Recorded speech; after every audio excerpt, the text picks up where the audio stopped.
जो लोग मेरे इस चैनल पर नए हैं या फिर मेरा ये वीडियो किसी और सोशल मीडिया प्लेटफॉर्म पर देख रहे हैं, वो मेरा YouTube channel political Tamasha with doctor Arshi को सब्सक्राइब करके वहां पे लगी बेल आइकॉन को जरूर दबा दें ताकि आपको हमारे आने वाले हर वीडियो की अपडेट्स मिलती रहे।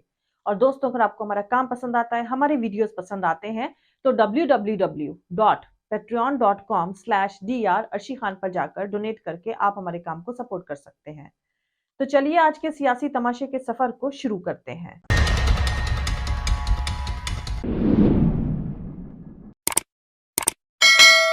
अतीक के कत्ल के बाद इंडिया टीवी हिंदी पर यह चलाया गया। इसमें लिखा है कि योगी ने अभी हिसाब करना शुरू किया है। अप्रैल में अतीक अहमद, मई में मुख्तार अंसारी। मतलब मीडिया की डिमांड है कि मुख्तार अंसारी की मई में हत्या होनी चाहिए। रेडियो रवांडा खुलेआम कत्ल के लिए उकसा रहा है। वैसे तो अतीक के कत्ल की जिम्मेदारी मीडिया पर ही है। इन्हें भी कलम छोड़कर पिस्तौल पकड़ लेनी चाहिए। असद के एनकाउंटर और अतीक अशरफ की हत्या के बाद से मीडिया शाइस्ता और गुड्डू के एनकाउंटर को लेकर बहुत परेशान है। जब असद का एनकाउंटर हुआ तो मीडिया में खबर चली, अतीक ने कसम खाई, धमकी दी। जब अतीक का कत्ल हुआ तो खबर आई कि उमर ने कसम खाई, धमकी दी। फिर खबर आई कि शाइस्ता ने कसम खाई, धमकी दी। एबीपी पर खबर चली कि गुड्डू मुस्लिम ने करी असद की मुखबिरी। 4-5 दिन पहले दिन भर खबर चली कि शाइस्ता आई, शाइस्ता गिरफ्तार हुई। ऐसी सैकड़ों खबरें छपी। मिट्टी में मिल गया अतीक शाइस्ता का खून। अब शाइस्ता की उल्टी गिनती शुरू। अपने एनकाउंटर से डरे अली और उमर। माफिया के नक्शे कदम पर उमर जेल से दी धमकी। पूरी हुई सौगंध, आगे योगी की फोटो लगा दी। खुद गई कब्र, अतीक अशरफ की फोटो लगा दी। अतीक का द एंड, अब मुख्तार की बारी। ऐसे बहुत सारे टाइटल्स की खबरें चलाई गईं। आप लोगों ने भी देखा ही होगा। अब सोचिए कि असल क्रिमिनल कौन है, वो कातिल या कत्ल के लिए उकसाने वाला ये मीडिया। मीडिया मॉरल सपोर्ट दे रहा है, यानी मनोबल बढ़ा रहा है कि आप कत्ल करते रहिए, हम आपके साथ हैं। खैर, बात अगर अतीक के सियासी सफर की करें तो इस कहानी को ठीक से समझने के लिए पहले समझिए कि चांद बाबा कौन और क्या था। तब बुलेट टू बैलेट का सफर आपको समझ में आएगा। दरअसल 1984 में इंदिरा गांधी की हत्या से उथल पुथल के बीच इलाहाबाद शहर के हमाम गली में रहने वाला शौक इलाही उर्फ चांद हड्डी हाई कोर्ट क्रिमिनल था। उसके जुर्म का इतिहास सरायगढ़ी के हमाम गली में झाड़ फूक करने वाले एक बाबा की हत्या से शुरू हुआ। चांद हड्डी को शक हुआ था कि उसके बड़े भाई रहमत की मौत बाबा के झाड़ फूक की वजह से हुई है। इस वारदात से चांद हड्डी चांद बाबा बन गया। चांद बाबा के खिलाफ शाहगंज थाने में एफआईआर दर्ज हुई और चांद बाबा को गिरफ्तार करके नैनी जेल भेज दिया गया। जेल से जमानत पर छूटते ही चांद बाबा ने अपने बड़े भाई रहमत के करीबी दोस्त को गोलियों से भून दिया, क्योंकि चांद बाबा को शक था कि ये खास दोस्त भी रहमत की मौत का जिम्मेदार है। यहां से शुरू होता है चांद बाबा के जुर्म का दौर। और चांद बाबा ने तीसरी हत्या अपनी वकील की ही कर डाली, जब वकील की उसके साथ किसी बात पर बहस हो गई। वकील का सीना पहले चांद बाबा ने गोलियों से छलनी किया, फिर बॉम्ब मारकर उसके शव के चीथड़े चीथड़े कर दिए। चांद बाबा के खिलाफ मुकदमों की फहरिस्त लंबी होती चली गई और चांद बाबा ने सरेंडर कर दिया। चांद बाबा को नैनी सेंट्रल जेल भेज दिया गया। नैनी सेंट्रल जेल में चांद बाबा की एक मांग न मांगे जाने पर चांद बाबा ने जेल में रहते हुए अपने साथी जग्गा के साथ नैनी सेंट्रल जेल के जेलर पर बमों से हमला करवा दिया। कुछ दिनों के बाद चांद बाबा जमानत पर बाहर आ चुका था। चांद बाबा अपने गैंग को बड़ा करने में लगा और कुछ ही वक्त में उसके गैंग में 100 से 150 शातिर क्रिमिनल्स और बॉम्बबाज शामिल हो गए और ये इलाहाबाद के तमाम मोहल्ले तक फैल गए। उस वक्त गढ़ी सराय में चकला घर चला करते थे। इसको चलाने वाले थे अच्छे और उसका भाई लड्डन। ये छोटे मोटे बदमाश थे जो प्रोस्टिट्यूशन की दलाली किया करते थे। मोहल्ले वालों के कहने पर चांद बाबा ने इन लोगों के खिलाफ मोर्चा संभाला और अच्छे एंड ब्रदर्स के साथ भयंकर बॉम्बबाजी हुई और आखिर में चांद बाबा ने इस इलाके से वेश्याओं के घरों पर बॉम्ब मार मार कर मीरगंज तक भगा दिया और सरायगढ़ी का इलाका खाली हो गया। इससे चांद बाबा का दबदबा शहर में और बढ़ गया। चांद बाबा का नाम इलाहाबाद शहर के हर क्रिमिनल एक्टिविटीज में आने लगा और पुलिस और एडमिनिस्ट्रेशन की नाक में चांद बाबा ने दम कर दिया।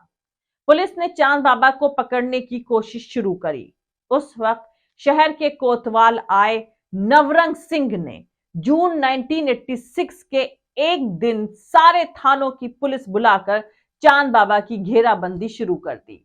मगर चांद बाबा और उसके गैंग के सभी लोग बॉम्बबाजी करते हुए पुलिस को चकमा देकर भाग निकले। इससे गुस्से में आया चांद बाबा ने अगले ही दिन अपने गैंग के साथ शहर कोतवाली पर ही धावा बोल दिया और कोतवाली पर इतने बॉम्ब बरसाए कि बमों की मार से शहर कोतवाली दहल गई। पुलिस ने किसी तरह कोतवाली का गेट बंद करके अपनी जान बचाई। कोतवाली पर हमले से गुस्से में आई पुलिस और चांद बाबा के बीच चूहे बिल्ली का खेल शुरू हो गया और पुलिस ने चांद बाबा के घर के पास हमाम गली में ही एक पुलिस चौकी बना दी। लेकिन उसे कुछ ही दिनों में चांद बाबा और उसके गैंग ने बमों से उड़ा दिया। पुलिस पर दोहरे हमले से पुलिस ने अब चांद बाबा के खिलाफ कार्रवाई को अपनी इज्जत और रेपुटेशन से जोड़ लिया और ताबड़तोड़ छापेमारी करने लगी। तब शहर उत्तरी के उस वक्त के कांग्रेस विधायक ने चांद बाबा को अपने पास बुलाया और उन्हें सरेंडर करने की सलाह दी। फिर 1988 में चांद बाबा सरेंडर करके जेल चला गया। जेल से ही 1989 के सभासद चुनाव में चांद बाबा ने नॉमिनेशन दाखिल किया और जीत भी दर्ज करी। फिर कुछ ही दिनों बाद चांद बाबा को सशर्त जमानत मिल गई और नैनी जेल से चांद बाबा को लेने शहर से भारी हुजूम उमड़ पड़ा। अतीक अहमद खुद खुली जिप्सी में चांद बाबा को नैनी जेल से पूरे जुलूस के साथ लेकर शहर आए। 1989 के शुरुआती दिनों तक जिले के दो दबंग अपराध के आरोप लिए और कानून को चुनौती देते अतीक अहमद और चांद बाबा इलाहाबाद में चर्चित हो चुके थे और तब तक इलाहाबाद दंगों का इतिहास समेटे हुए चल रहा था।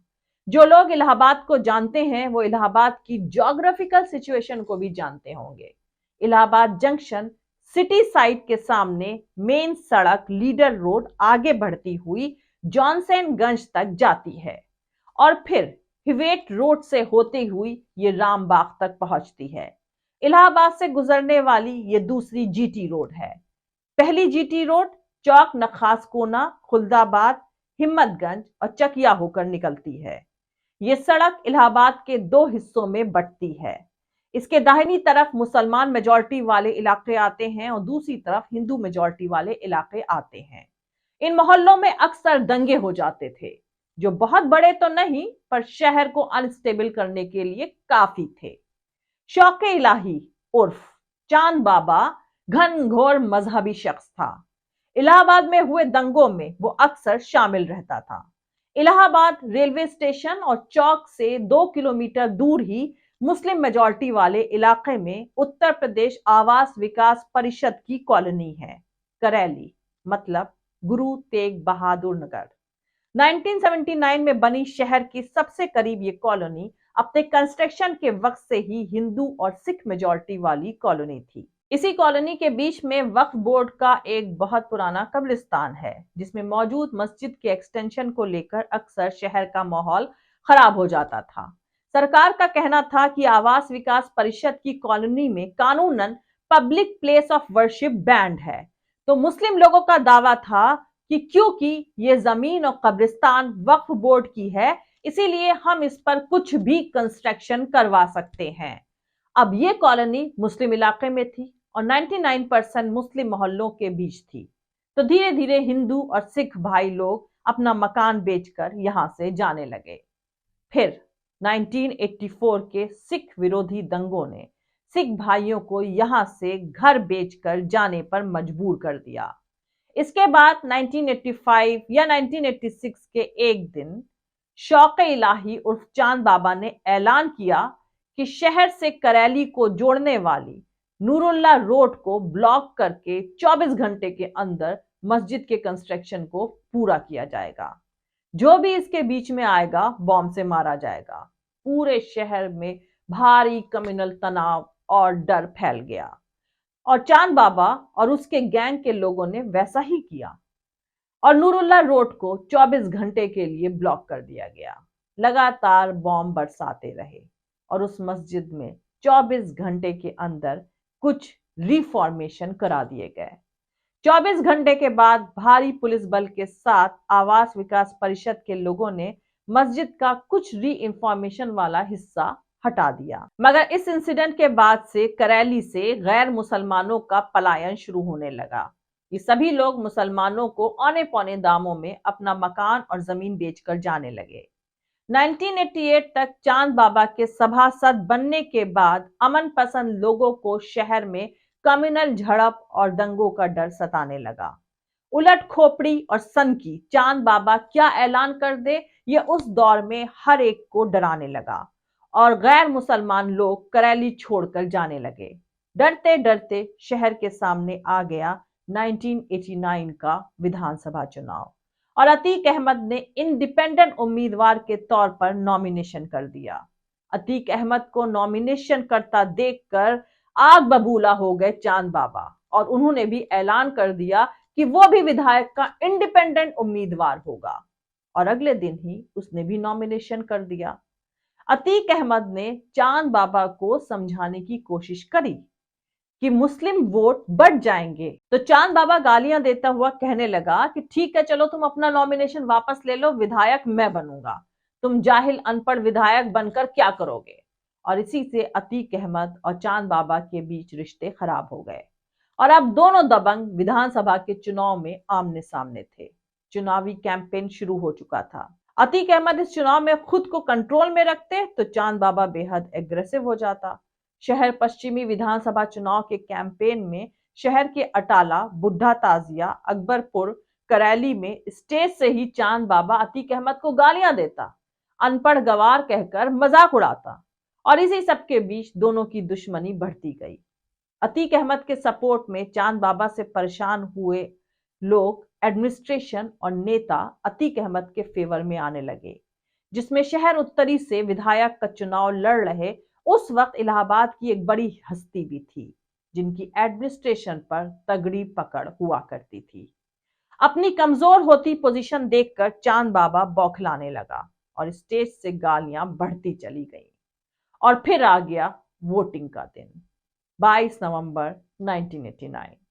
उस दिन चांद बाबा पर सनक सवार थी। हर पोलिंग बूथ पर चांद बाबा जाकर गाली गलौज करता और दोपहर बाद वो पहुंच गया शहर पश्चिमी विधानसभा की सबसे बड़े पोलिंग स्टेशन पर, अटाला के मजीदिया इस्लामिया इंटर कॉलेज। उसे किसी ने बताया कि यहां पर अतीक अहमद के सपोर्ट में फर्जी वोटिंग हो रही है।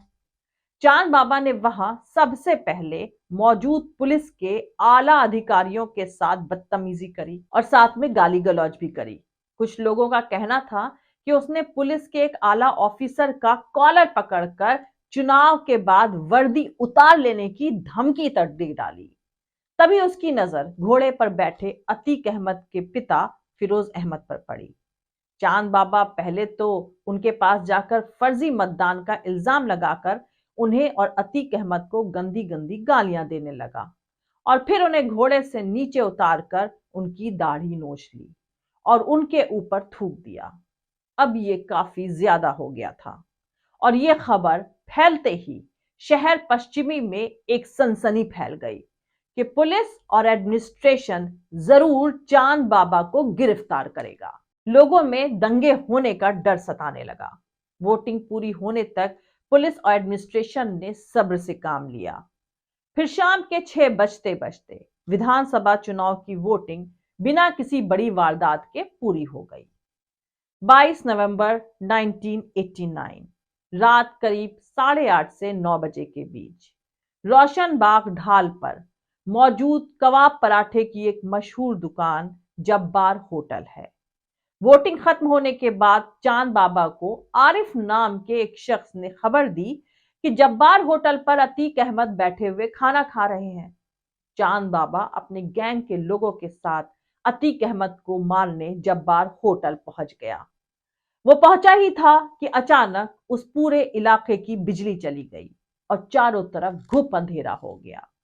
उस इलाके के पुराने लोग कहते हैं कि रोशन बाग के उस रेस्टोरेंट से लगी सभी सड़कें ब्लॉक कर दी गईं और आना जाना ठप हो गया। कुछ लोगों का कहना है कि यह एडमिनिस्ट्रेशन ने किया था। कुछ लोगों का कहना है कि अतीक अहमद के लोगों ने यह काम किया था। चांद बाबा घिर गया था। उसके गैंग के लोग मामले को समझकर भाग खड़े हुए और अकेले चांद बाबा बॉम्ब पटकते रहे। भाग खड़े होने वालों में उसका सबसे भरोसेमंद साथी जग्गा और छम्मन भी थे। उस रेस्टोरेंट के आसपास लगातार बमबाजी होने लगी और फिर रात तकरीबन 10 बजे खबर आई कि चांद बाबा की हत्या हो गई। वहां के पुराने लोगों का कहना है कि रात के अंधेरे में घिर गए चांद बाबा ने भागने की कोशिश नहीं करी और अतीक अहमद को गालियां देता रहा और तभी अतीक अहमद वहां पहुंच गए। पोस्टमार्टम रिपोर्ट में चांद बाबा के जिस्म में सीख कबाब की गर्मा गर्म नुकीली रॉड से 12 सुराख होने की बात कही गई। एक आम धारणा आज ये है कि ये काम अतीक अहमद ने अपने हाथों से किया, मगर यह भी सच है कि अतीक अहमद पर चांद बाबा की हत्या का कोई मुकदमा दर्ज ही नहीं हुआ और एडमिनिस्ट्रेशन की तरफ से अननोन यानी अज्ञात लोगों की तरफ से करी गई हत्या दिखाकर मामले को रफा दफा कर दिया गया। चांद बाबा का ऐसा ग्रूसम कत्ल के बाद पूरे इलाहाबाद में अतीक अहमद का खौफ और दबंगई उरूज पर आ गई। उनकी कहीं भी मौजूदगी सनसनी पैदा करने लगी। चांद बाबा से परेशान हिंदू भाई भी अतीक अहमद पर भरोसा करने लगे। उस वक्त ये एक पब्लिक ओपिनियन था कि चांद बाबा की हत्या अतीक अहमद, एडमिनिस्ट्रेशन और शहर उत्तरी के एक विधायक का मिला जुला प्लान था। हकीकत क्या थी पता नहीं, पर एफआईआर अननोन लोगों पर हुई जिसे रात के अंधेरे में पहचाना नहीं गया। अगले ही दिन विधानसभा चुनाव का नतीजा आया और अतीक अहमद इंडिपेंडेंट उम्मीदवार के तौर पर 25,906 मतलब 33.54% वोट पाकर जीत गए। मर चुके चांद बाबा को 9,281 वोट ही मिले और वो चौथे नंबर पर रहे। भारतीय राष्ट्रीय कांग्रेस के गोपाल दास यादव 17,804 वोट पाकर दूसरे, तो तीरथ राम कोहली निर्दलीय के तौर पर 12,237 वोट पाकर तीसरे नंबर पर रहे। इलाहाबाद पश्चिमी को एक नए विधायक मिला, अतीक अहमद, जिनका असर उस वक्त के यंगस्टर्स पर तेजी से पड़ रहा था।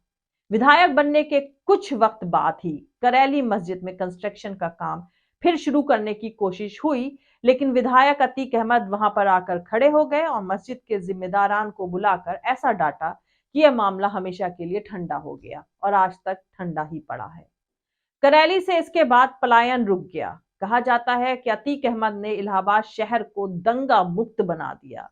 जहां सांप्रदायिक यानी कम्युनल तनाव की खबर सुनते बीच में आकर खड़े हो जाते, दंगाइयों को घूर देते तो लोग पीछे हट जाते। अतीक अहमद ने शहर में बमबाजी बंद करा दी।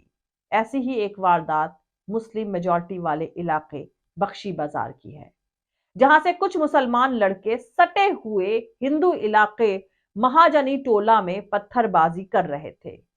ये तस्वीर और खबर उस वक्त के न्यूज़पेपर ने अपने पहले पन्ने पर छापी थी कि अतीक अहमद ने अकेले ही उन लड़कों को बख्शी बाजार की तंग गलियों में दौड़ा दिया और एक एक को पकड़कर वहीं पीटा।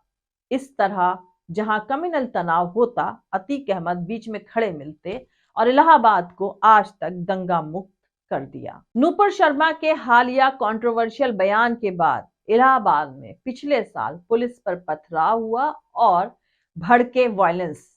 मगर अगर अतीक अहमद जेल से बाहर होते तो ये सब नहीं होता, ऐसा कहा जाता है। खैर, इसके बाद अतीक अहमद को इलाके के हिंदू और सिख भाइयों का सपोर्ट मिलता चला गया और अतीक अहमद आगे बढ़ते चले गए, सियासत और अपराध को साथ साथ समेटे हुए। उस वक्त विधानसभा चुनाव में जनता दल को 208 सीटें मिली और मुलायम सिंह यादव बीजेपी के 57 विधायक के सपोर्ट से उत्तर प्रदेश के मुख्यमंत्री बन गए। कांग्रेस ने मुलायम सिंह यादव को बाहर से सपोर्ट दिया। इसके आगे बुलेट टू बैलेट की कहानी दूसरे वीडियो में।